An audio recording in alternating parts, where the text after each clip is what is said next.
ऐसन काम पिए हो लागल हुस्न के जाम पलंग पर खूबे खटवास लेबे न दिल हमके आराम भइल न रहे कबो ऐसन काम पिए हो लागल हुस्न के जाम पलंग पर खूबे खटवास लेबे न दिल तनिको आराम खूबे हलनावे हमके मनावे सटी जब लगे ना तो धई के सतावे रुकी गइल काम सब ठेकिए के रुआ रुआ खड़ा भइल सखिया रे पियाबा के देखिए के थर थर कांपे लागल देहिया रे पियाबा के देखिए के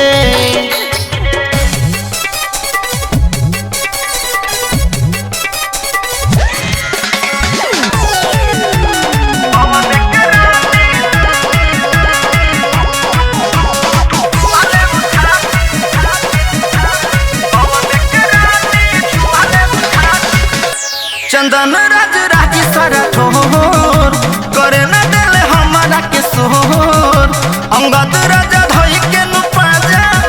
खत्म कई दिल सब जोर चंदन राज राजी सारा ठोर करे न देबे हमारा के सोर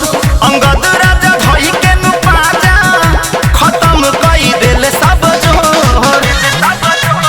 इंदल निराला के कोइल दुखाला बंद तिजोरी के खुल गइल ताला करे का बड़ाई उनका ने किए के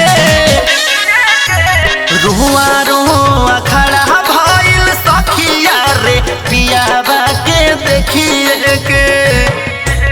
थर थर कांपे लागल देहिया रे पियाबा के देखिए के गवन के राती छुआले उठाती रात भर बोलस खटिया के पाती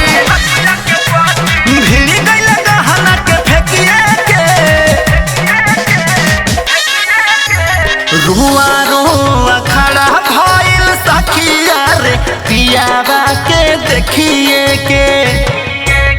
थर थर कांपे लागल देहिया रे पियाबा के देखिए के।